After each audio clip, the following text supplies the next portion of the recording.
Good morning, learners.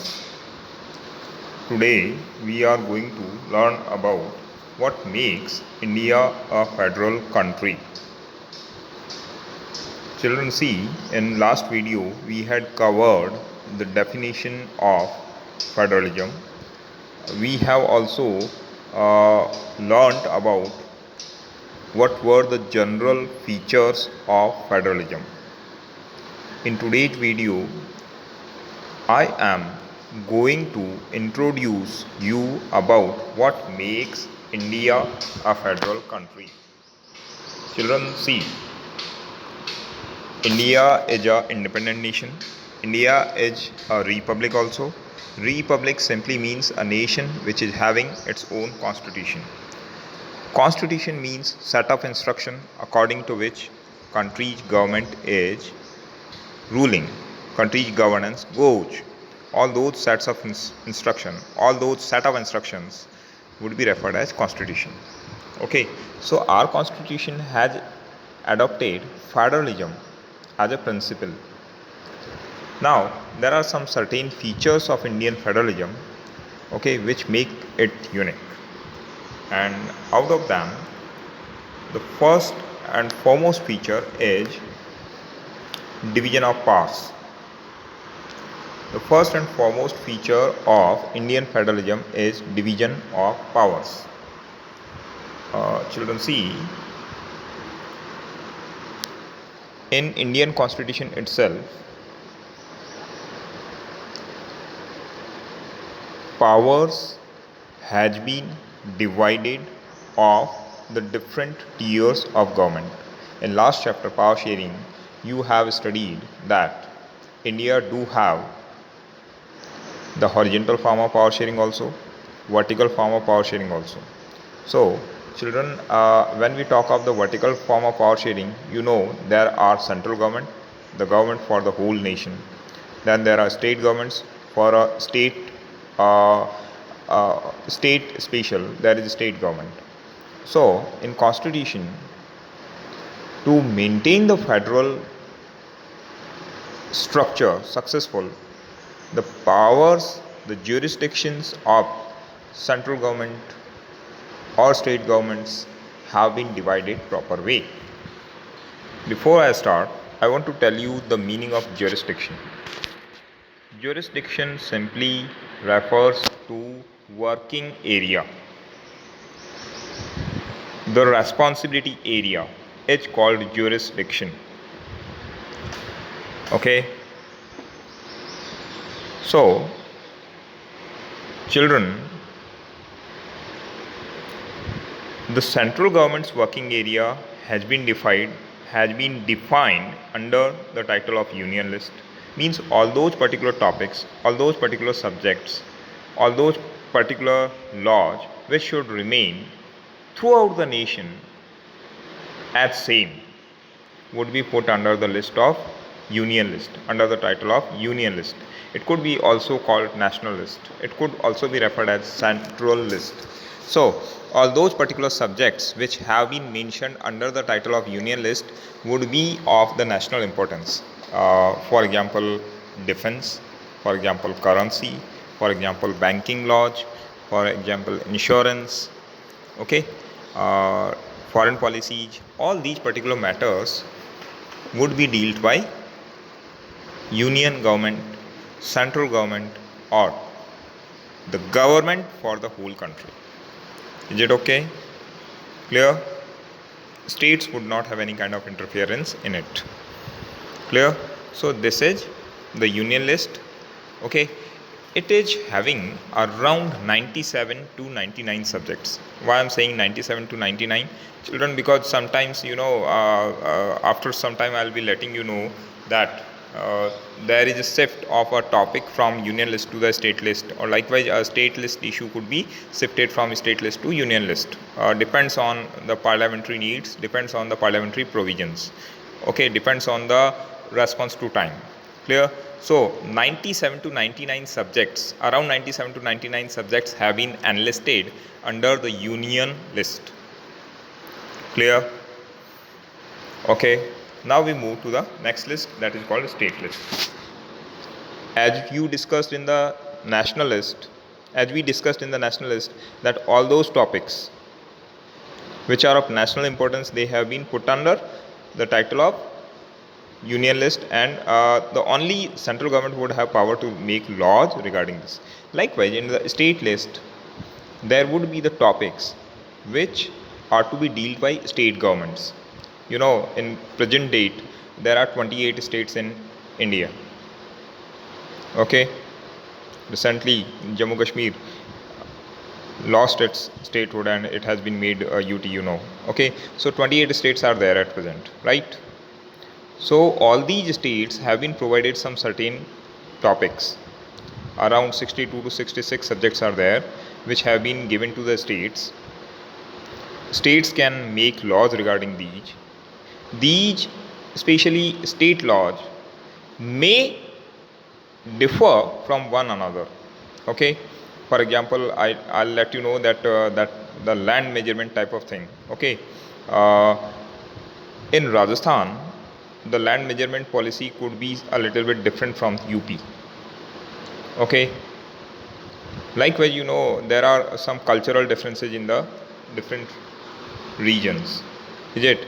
So the state government have been provided freedom to deal with these 62 to 66 subjects especially, and state to state these particular laws may differ. Okay, so that is the basic difference between the union list and the state list, that union list subjects would be throughout same. Okay, from Jammu Kashmir to Kanyakumari and from Atak to Katak. Okay, all the laws would remain same in the union list, but the state list topics regarding these, the laws may vary from one state to another. Is it okay? States have been provided proper freedom. Now, as I told you, in the union list there are some certain subjects of the national importance. Likewise, in the state list there are some certain topics which are of state importance.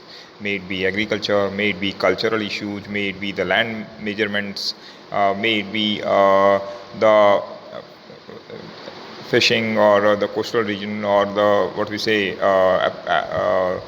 that natural calamity control. Okay, there are some certain areas which state specific would make laws accordingly. Okay, so so now we move to the next list, that is called concurrent list. Concurrent list is that particular list which carries such subjects which are of both national and regional importance. In this list, almost 47 to 52 subjects have been put, and regarding this list, both the national governments and the state governments can make laws. But if any conflict arises, if any kind of issue is raised, that whose authority would prevail, then if any dispute arises, only and only the central government would have more advantage regarding the law implementation on the concurrent list also. So once again, I am reminding you that 47 to 52 subject of the common interest of state and the national governments has been included in the concurrent list. These are of the importance of both nation and regional states, regional governments. If any kind, so both of them can make laws regarding. But if any kind of dispute arises, then the central government's law would prevail, as it is higher authority. Okay. After this concurrent list, there is another list also, that is called residuary. Okay, that is the fourth list. Though in your book it is about only 3 lists. Okay, one is the union list, other is the state list, and the third is concurrent. But there is a fourth list also, that is called residuary list. What is residuary list? Children, as I told you that under the federal principles, these list arrangement, these jurisdiction division had been made. So, you know, constitution was made in 1950. Up to now, almost 70 years have passed. So, as obvious, with time, we would have need some other laws also. Some new topics would have emerged, and as per time, new situations have entered in. Okay, new kind of crimes even would have been developed, you know. in these 70 years. Is it? So now you may think of that there would be some certain topics which have got birth in these 70 years, and therefore these have not been included in 1950s when constitution was made. For example, cyber crimes. You know, cyber crime is very common name to you, okay, but it had not been even in the thought of the people of 1970s, 1980s. So definitely it was regarding this, there was nothing in the constitution when in 1950s, is it? So now there is a need to put this particular topic in the constitution, so it was included. But there was a question that in which listed such kind of topics which had not been earlier, okay, in which list they should include it. So a list, extra list was created which included all those topics which have never been included in any of the three lists. So therefore this fourth list is called residuary list, which includes especially the new topics or the topics which had not been included in the three above lists. Is it? Cybercrime is a very good example of this list, that is residuary list. जो कुछ पीछे ऊपर whatever has been left in the above three lists, that would be put in the fourth list. Fourth list is residuary list. Central government would have full power to make laws regarding the residuary list topics. Okay, so children, here you can also think that residuary list is just an extension of the union list. Okay, so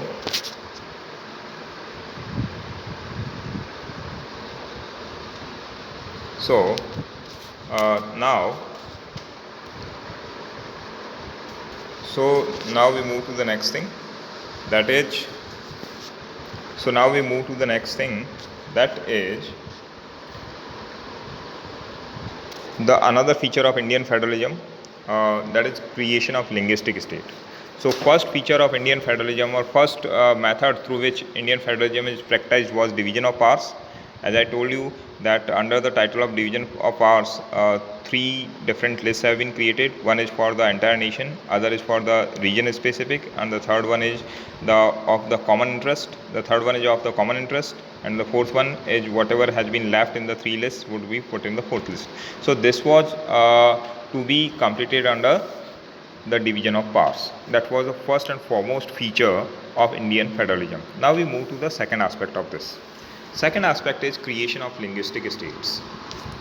Children, see, you know, when India got free in 1947, okay, the first and foremost challenge before independent India was to shape a nation, because at the time India had been divided in a number of princely states.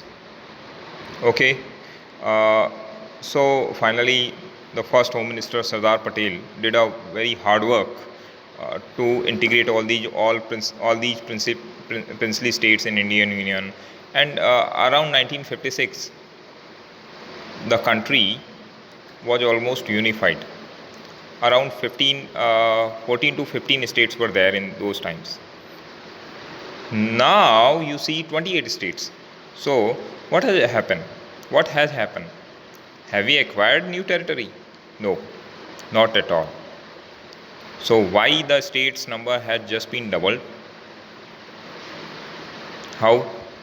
Children, State Reorganization Commission of India recommended to the government of India that, considering the regional cultures, states should be created on the linguistic basis. The word linguistic simply means language basis. State Reorganization Commission said that the regional diversity should be respected, and this respect could be shown by creating a state's boundary on the basis of language. So all those particular areas which are Gujarati spoken, up to that Gujarat's boundary should be drawn. All those areas which are Marathi culture following should put under the Maharashtra's boundary. All those Marwari spoken areas should made the boundary of Rajasthan. Punjabi area spoken should be converted in the Punjab. Okay, likewise Orissa, Bengal, Andhra, Tamil Nadu was created. Okay, children, some of our leaders were feared when such type of issue was going on.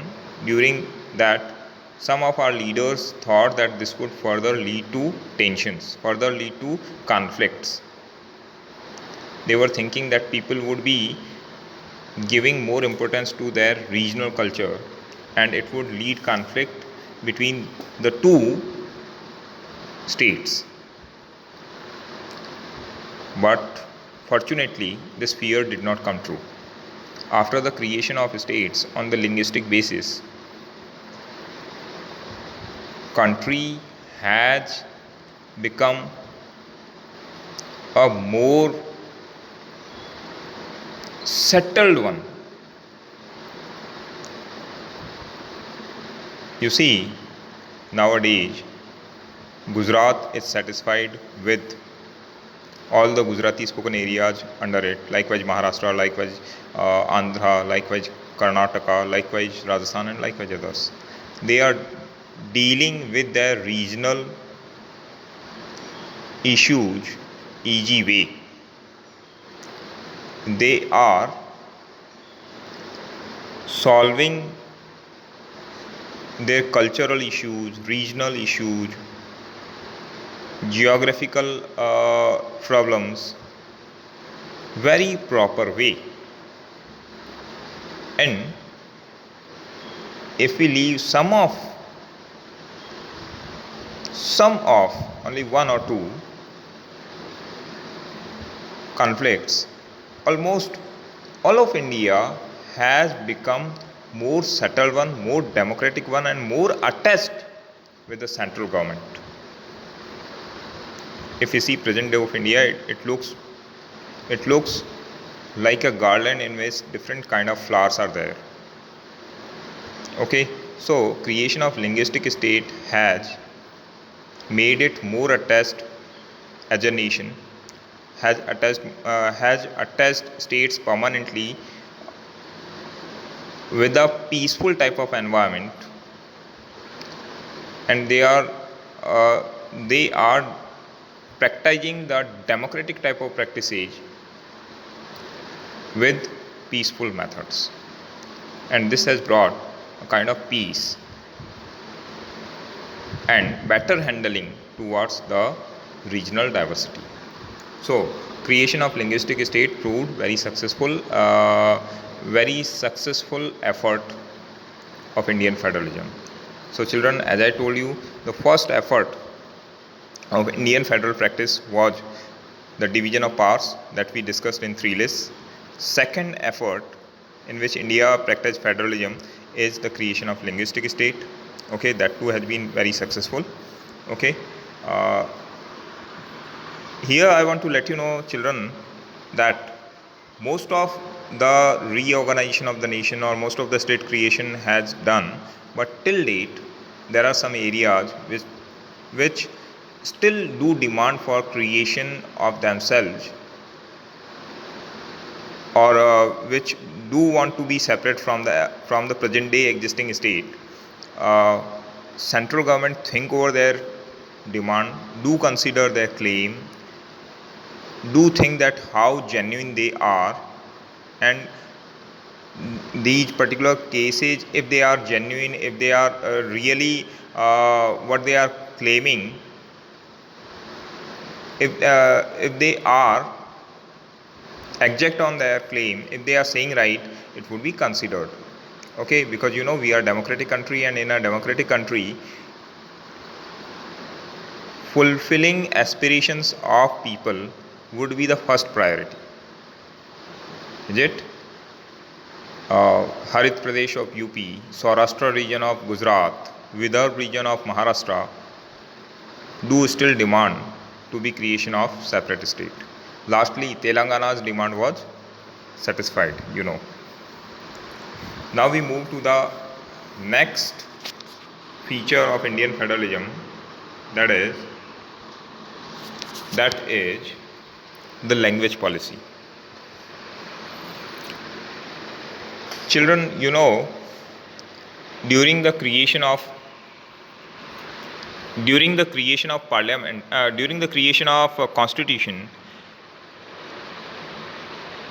it was decided that Hindi would be the national language of country. But as soon as this thing was put in, there had been conflict. Especially South Indian states, South Indian public started observing this particular proposal as North Indian domination over the South Indian one. Okay, they say that they do not want to work with Hindi as it would harass the regional cultures. They say that they would keep on working in their regional languages. Might it be Telugu, might it be Malayalam, might it be Kannada, might it be Tamil. Okay, they did not want Hindi to be forced upon them. As India is a democratic nation, we did not force any language over anyone. Okay, Indian constitution even provided a very nice policy which brought this hot issue to be turned in a very peaceful way. And what is that? Considering the number, okay, considering the large population number of the different languages, 22 languages have been accepted, have been enlisted in the constitution itself, in which one can do the official work, one can write the exams, and one can even use it for official work. Okay, once again I am reminding you that Indian constitution recognizes 22 different languages, might it be Marathi, Gujarati, Telugu, Tamil, any 22 languages have been enlisted in the constitution itself, in which you can write exams, in which you can do the official work. Okay, in which which would be considered by the constitution of India itself. That I want to say, means you are not harassed, you are not forced of your regional dialect, of your regional language. Okay, considering the good number of people speaking that particular language, 22 languages have been recognized by Indian constitution itself, is it? So this is giving respect to the regional diversity, isn't it? This is a respect towards those people who do want to work in, who do want to continue with their regional languages, regional cultures. They have been provided full respect, is it? So this is something, children. Okay, so language policy also have been democratically dealt. Okay, this is again one successful step of Indian federalism. Okay,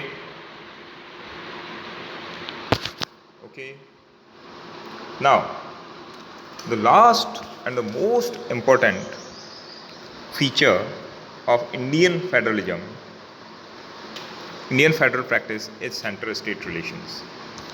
Children, see, state are the parts of a nation.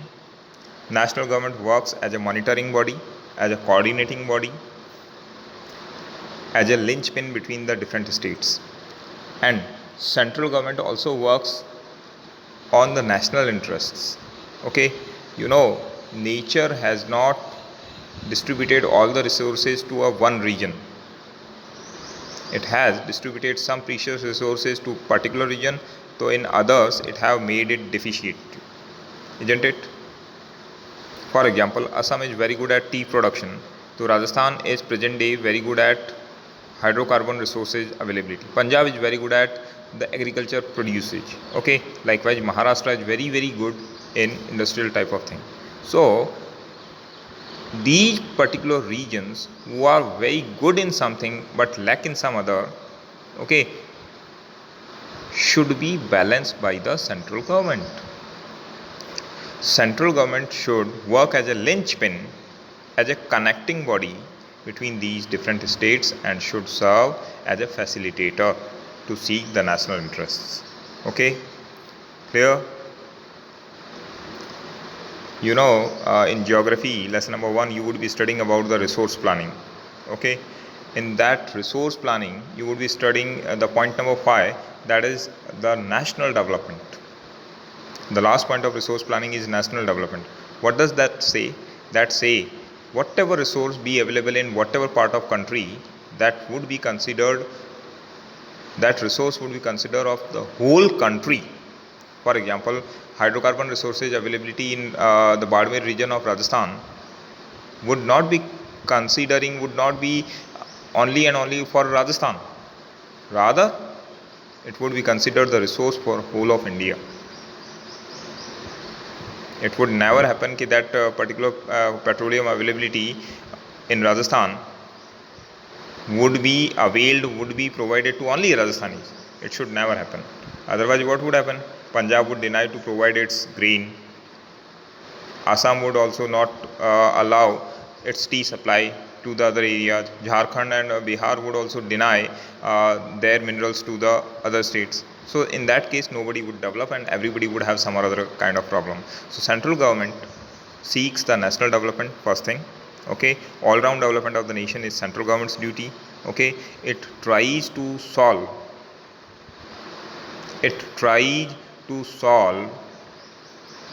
the conflicts between two states, as well as the federal type of disputes. Okay, there can be conflicts between two states due to the river water divisions, due to the border issues, or maybe any other strategical issue. So central government would be dealing it better way. Okay, so center state relations should be dealt in impartial and a fair way, and center should always try to make the regions more attached with the center, with the nation. Children, see, if center starts treating a particular state with neglect, then do you think that the people of that particular region would be loyal to the nation? They would never. You have studied in chapter number 1 of civics about Sri Lanka. Tamils were cheated, so they did not become loyal to the nation. Rather, this whole discrimination converted in sectionist movement. Tamils started demanding separation of Tamil area from Sri Lanka, isn't it? So children, center state relation attribute or center state relation aspect reflects that center should always be treating all the states with an equal eye. Secondly, it should never be partial, rather it should be impartial. Okay, it should try to fulfill the regional aspirations, but in a democratic way. If the regional demands, might it be of state creation, might it be of language consideration, might it be of the developmental projects establishment, that should go in a fair way. If any of the region is neglected regarding this, that would lead to conflicts, that would lead to the sectionist movement. So they should be dealt proper way. Children, I want to let you know, I want to give you a very good remarkable example of Mizoram. In 1960s, 70s and 80s, there had been a sectionist movement by a section of Mizo tribe.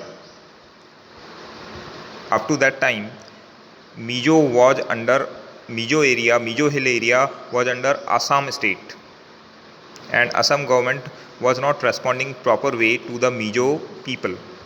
Even in the time of drought, Mizo Hill area was not responded proper way. So they started to run a sectionist movement.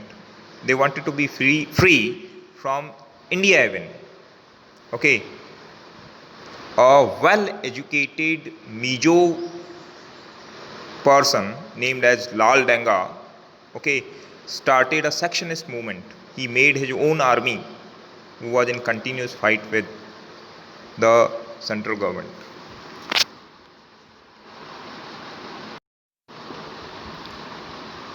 So, children, in that time when central government heard about this thing in 1980, especially in 1985, the Prime Minister Rajiv Gandhi called the Mizo tribal leader Lal Denga to Delhi. He made them understood that the path they are using is not right, and Rajiv Gandhi called them for table talks. The central government offered them that Mizo Hill area would be converted in a state, and these tribal people would have an opportunity to rule on their own in this state. Lal Denga was offered the post of chief minister through the election and all. He was supposed to rule. He was suggested to rule in a democratic way and to bring in development and peace in Mizo area. And children, when the Mizo leaders heard about this, they accepted it immediately. The people, the group who have taken to arms, who have converted in the armed revolutionaries, they turned to peaceful citizens. In present day, you would find the Mizoram area as extremely peaceful in the northeast region. Though there are still conflicts in the Naga area, in the Assam area, in other areas, but Mizoram is the most peaceful. All those who had turned to revolutionaries, armed revolutionaries, had surrendered, have taken to democracy. Mizoram is growing nowadays peacefully, democratically, and right way. So this is something. This is an example which tells you about that how center-state relation can work towards a better federation. Did you see it? Okay. Now we move to the next thing. Before moving to the next thing, children, I also want to let you know over here that we have studied how India practiced federalism. First was division of powers, in which we studied the three lists: state list, central list, and concurrent list. Then we studied the creation of linguistic states, and then lastly we studied about the language policy. And just we have completed with the topic of center-state relations, in which I have sufficiently cleared you that how nicely a center should work as monitoring body, as a linchpin body, as a connecting body between the states. Okay, so that these were the four major features of Indian federalism. First was the division of powers, second was creation of linguistic states, third was language policy, and the fourth and last one is center-state relations. Okay, now we move to the last topic of this, that is decentralization in India. Children, it is a very important attribute of Indian federalism. You can also refer decentralization as local self-governments. First of all, what is decentralization? Let us define it. Decentralization simply refers taking some powers from the central government and giving it to the local self bodies. When we say local self bodies, we name At village level, we can say Gram Panchayat. At city level, we can say Nagar Palikas, Nagar Nigams, or the development authorities. Once again, I am reminding that some of the powers which are given, which are at present in the hand of central government or a state government, these powers are handed over to the local self bodies. Might it be the Gram Panchayats at village level, or might it be the Nagar Palikas or Nagar Nigams or the development authority. Children, see, this particular work of sharing the power with the local bodies would be referred as decentralization. Children, see, you are more closer to your local representatives than of your state representatives or the central government's representatives. You know that the local parsads or local panch sarpanch live within your colony in a nearby accessible distance, okay, whereas the MLAs or MPs, respectively the state legislative assembly persons or the central legislative assembly representative of your area, your constituency, would be a little bit far away from you. I am not saying that they are inaccessible, but I am saying that easy access is not available to you to reach to them all the times. But Panch Sarpanch or Parshads do live within your colony. They do face the same problem which you are facing. Might it be of street lights, might it be of water supply, might it be of broken roads, might it be of the cleanliness, might it be of some other local problem, day-to-day life problem, which you are facing, they would also be facing if they are living within your colony, isn't it? So, and secondly, you would be more familiar with them. They would be coming and attending the local functions of yours. As they live within your village, within your colony, you do feel comfortable to talk of your area's problems. So, if these local bodies, especially Gram Panchayat persons or Nagar Palika persons, Nagar Palika representatives, parsads especially, are provided some powers to deal with the local issues better way, would not it be a revolution? It would be. Definitely it would be. Okay, so providing local self bodies powers from the central government or state government would be strengthening democracy, isn't it? So, children, altogether these are called local self governments or local self bodies. I want to let you know that Constitution was amended, and in 1992 and 1993 amendments were made to the Constitution, and through these amendments local self bodies were made powerful. What amendments were made? That regular elections would happen for these local bodies, 1/3 posts would be reserved for women, a separate state election commission would be created for the conduction of these elections, and most importantly that revenue powers would be provided to these local self bodies so that they could deal better way, is it? So these were reformations through which the local self bodies or the decentralization was strengthened in India. Clear? Now you see, I have told you that after the constitutional amendments it is mandatory to hold regular elections. Okay, for that state election commission is responsible.